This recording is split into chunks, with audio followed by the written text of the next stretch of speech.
Hello students, आज हम differentiation का last topic differentiation of parametric function differentiation of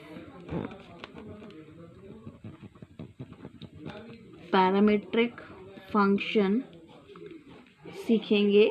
Hindi में इसको कहते हैं प्राचलिक फलनों का अवकलन। सबसे पहले हम जानेंगे कि प्राचलिक फलन या पैरामीट्रिक फंक्शंस क्या होते हैं। यदि दो वेरिएबल आपके पास x और y हैं और हम इन दो वेरिएबल को किसी तीसरे चर या तीसरे वेरिएबल t या फिर थीटा के पदों में व्यक्त कर सकते हों, यदि हम दो चर x और y को तीसरे चर t और थीटा के पदों में व्यक्त कर सकते हों, तो ऐसे समीकरणों को हम प्राचलिक समीकरण या पैरामीट्रिक फंक्शन कहते हैं। और हम t और थीटा को पैरामीटर्स कहते हैं। t और थीटा को क्या कहते हैं? पैरामीटर्स। जैसे मान लीजिए यदि x इज इक्वल टू हमारे पास एक फंक्शन है, फंक्शन ऑफ t। किसका फंक्शन है? t का फंक्शन है। और y इज इक्वल टू हमारे पास दूसरा फंक्शन है, वो भी t का फंक्शन है, जहाँ पर t आपका क्या है? पैरामीटर है। तो यहाँ से हम dy बाई डी एक्स कैसे निकालेंगे? dy by d x is equal to dy upon d t divided by dx upon d t. ठीक है, तो डी टी से डी टी कैंसिल, तो क्या बचेगा? dy अपॉन डी एक्स, यही मिलेगा हमें। तो ये होता है पैरामीट्रिक फंक्शन। यदि कोई दो हमारे पास x और y दो वेरिएबल ऐसे हैं कि हम किसी तीसरे वेरिएबल के पदों में उसको t या थीटा के पदों में व्यक्त कर सकें, तो आपके ऐसे समीकरणों को हम क्या कहते हैं? Parametric function. और t और थीटा आपके क्या कहलाते हैं? पैरामीटर्स कहलाते हैं। और dy बाई डी एक्स फिर हम इस फॉर्मूले से निकालेंगे। यदि t के जगह हमारे पास थीटा के फंक्शन हो x और y, तो यहाँ dt की जगह यहाँ पे d थीटा हो जाएगा। Right student? तो इसी से रिलेटेड हम आज क्वेश्चंस करेंगे। तो पहला क्वेश्चन है आपका, if x is equals to a cos t plus log 10t by 2 and y is equals to b sin t, then find the value of dy upon dx। यदि x बराबर एक ये समीकरण है, प्राचलिक समीकरण पैरामीट्रिक इक्वेशन, और y बराबर ये दूसरा पैरामीट्रिक इक्वेशन है, देन आपको किसका मान ज्ञात करना है? dy बाई डी एक्स का। यहाँ पर प्राचल या पैरामीटर क्या है? यहाँ पर t दिया है। तो dy बाई डी एक्स हम कैसे निकालेंगे? फॉर्मूला क्या होगा? dy upon d T dx upon d T. तो हमें dy अपॉन डी टी पहले निकालना पड़ेगा और dx अपॉन डी टी उसका वैल्यू हम यहाँ रखेंगे, तो हमारे पास dy बाई डी एक्स का वैल्यू आ जाएगा। तो पहले जो गिवन है उसको लेके चलते हैं। x और y हमारे पास ये t के फंक्शंस या इक्वेशंस दिए हैं, ये हमने लिख लिया। अब dx अपॉन डी टी हमें निकालना है। x को t के रिस्पेक्ट में डिफ्रेंशिएट करना है। तो देखिए a कांस्टेंट है, एज इट इज रहेगा। cos t का डिफ्रेंशिएशन क्या होता है? Minus sine t। अब ये है log 10t बाई 2, फंक्शन के अंदर फंक्शन है, तो log यदि हम 10t बाई 2 को x माने, तो log x का डिफ्रेंशिएशन क्या होता है? 1 बाई एक्स। तो इसको हमने 10t बाई 2 को x माना है, तो 1 बाई 10t बाई 2।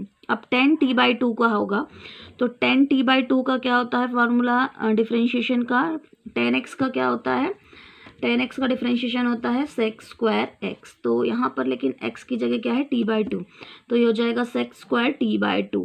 अब फंक्शन के अंदर फंक्शन है, फिर फंक्शन के अंदर फंक्शन है। अब t बाई 2 का अगेन डिफ्रेंशिएशन होगा, तो t बाई 2 का डिफ्रेंशिएशन किस तरह से होगा? जैसे x का 1 होता है, वैसे t का डिफ्रेंशिएशन 1 हो जाएगा, तो ये 1 बाई 2। तो t बाई 2 का डिफ्रेंशिएशन क्या हो जाएगा? 1 बाई 2। तो ये 1 बाई 2। log 10t बाई 2 का पहले 1 अपॉन 10t बाई 2, फिर 10t बाई 2 का सेक स्क्वायर t बाई 2, और फिर t बाई 2 का 1 बाई 2।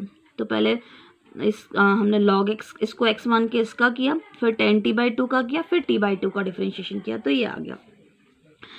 अब ये एज इट इज लिखा हुआ है, प्लस 10 को मैंने साइन अपॉन कॉस के फॉर्म में लिखा, sine t by 2 upon cos t by 2 into sec square को मैंने लिखा 1 upon cos square t by 2 into 1 upon t by 2। अब क्या किया मैंने यहाँ पर? ये cos t बाई 2 ऊपर जाएगा, तो एक cos t बाई 2 से एक cos t बाई 2 कैंसिल हो जाएगा, तो यहाँ पे एक सिंगल cos t बाई 2 बचेगा। तो ये 2 sine t by 2 into cos t by 2 minus sine t as it is है। ठीक है, और ये 2 भी ये सामने आ गया। Then 2 sine t by 2 into cos t by 2 क्या होता है? Sine t। तो ये हो गया sine t 1 upon sine t। 1 upon sine क्या होता है? कॉसेक होता है। तो ये हो गया 1/sin t, ये cosec t हो गया। अब क्या किया है मैंने, प्लस वाली वैल्यू पहले लिख ली है, माइनस वाली वैल्यू को बाद में लिख दिया है।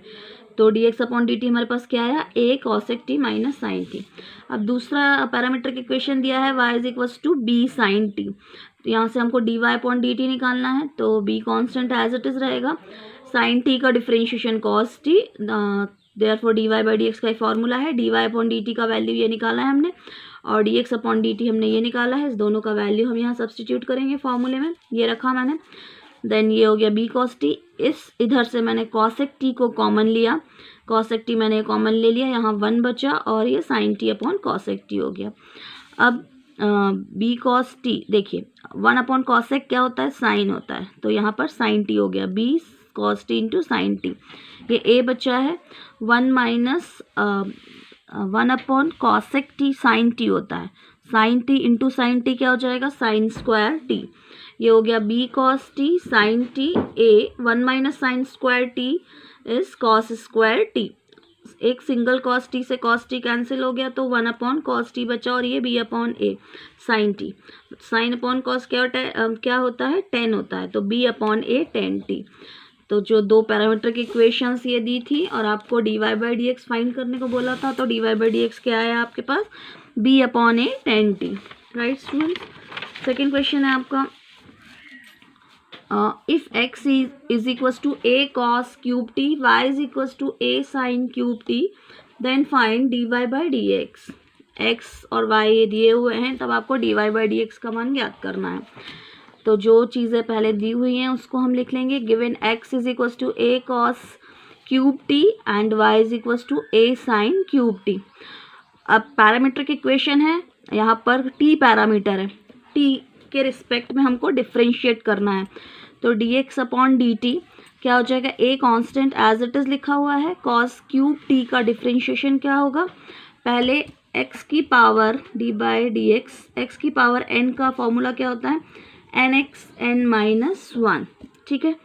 तो उसी से इसको यदि हम cos t को x माने, तो x की पावर n क्या है, 3 है, तो ये हो जाएगा, सामने आ जाएगा 3, x को हमने cos t माना है, तो 3 cos t की पावर 3 - 1 दैट इज 2, तो 3 cos स्क्वायर t। तो देखिए ये हो गया 3 cos स्क्वायर t, पहले हमने cos क्यूब t का कर लिया, तो वो आएगा 3 cos स्क्वायर t।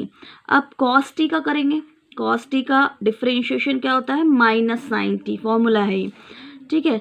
तो इसको अच्छे से अरेंज करके लिख लीजिए, -3a cos square t into sine T, ये आ गया हमारे पास dx/dt। सिमिलरली dy/dt क्या हो जाएगा, a कांस्टेंट है एज इट इज है, साइन क्यूब t का डिफरेंशिएशन 3 साइन स्क्वायर t, पहले हम साइन क्यूब t का करेंगे इसी फॉर्मूले से, तो वो क्या आएगा 3 साइन स्क्वायर t। अब साइन t का करेंगे अगेन डिफरेंशिएशन, तो साइन t का क्या होगा, cos t, तो dy/dt 3a sine square t into cos t, dx/dt and dy/dt हमने निकाल लिया। Then dy/dx formula parametric equations का क्या होता है, dy/dt divided by dx/dt। dy/dt का वैल्यू हमने निकाला था 3a sine square t into cos t, and dx/dt क्या निकाला हमने, -3a cos dx/dt -3a cos square t और साइन टी, ये वैल्यू रखा। 3a से 3a आपका कैंसिल हो गया, साइन टी से एक sine t cancel, and cos t से एक कॉस टी कैंसिल, तो यहाँ sin/cos बचेगा विथ माइनस साइन, तो sin/cos दैट इज 10t, तो dy/dx इज इक्वल टू क्या आ गया, -10t। Next question, if x is equal to a under bracket theta minus sine theta and y is equal to a under bracket 1 minus cos theta, then find dy/dx। x और y दो variables हैं और parameter क्या है यहाँ पर, theta, तो ये दो पैरामीट्रिक इक्वेशंस दी हैं, आपको dy/dx फाइंड आउट करना है, राइट। तो जो गिवन है वो हमने लिख लिया, x is equal to a theta minus sine theta and y is equal to a 1 minus cos theta, इसको हमने नाम दिया equation number 1 and this is equation number 2। अब चूंकि यहाँ पर थीटा जो है पैरामीटर है, तो थीटा के रिस्पेक्ट में हमको डिफ्रेंशिएट करना पड़ेगा इन दोनों इक्वेशंस को, तो हम निकालेंगे d x upon d theta and d y by d theta. आपको फाइंड आउट क्या करना है, d y by d x. तो d y by d x formula क्या होगा, d y by d theta divided by d x by d theta. तो हमें सबसे पहले d y upon d theta निकालना है और d x upon d theta उसका वैल्यू निकाल के हमको यहाँ सब्स्टिट्यूट कर देना है, तो हमारा d y by d x निकल आएगा। तो सबसे पहले हम इक्वेशन नंबर 1 और 2 को थीटा के रिस्पेक्ट में डिफ्रेंशिएट करेंगे, क्योंकि यहाँ पर हमारे पास पैरामीटर क्या है, थीटा है। तो d x upon d theta क्या हो जाएगा, ए कांस्टेंट है एज इट इज़ रहेगा, थीटा का डिफ्रेंशिएशन 1 एंड साइन थीटा का कॉस थीटा, तो ये क्या हो गया, a 1 minus cos theta. Similarly d y by d theta, a constant as it is, differentiation of 1 is 0 and differentiation of cos theta is minus sin theta and minus minus ये हो गया आपके पास प्लस, तो ये 0 plus sine theta is equals to 0 हटा दीजिए a sine theta. तो d y by d theta का वैल्यू क्या आ गया, ए साइन थीटा। तो d y by d x, आप d y by d theta और d x by d theta का वैल्यू यहाँ पुट कर दीजिए, आपको आंसर मिल जाएगा। तो d y by d theta क्या है, a sine theta and d x by d theta is a 1 minus cos theta. A से ए कैंसिल हो जाएगा आपका, तो ये आ गया d y by d x is equals to sine theta upon 1 minus cos theta and this is the answer, right students.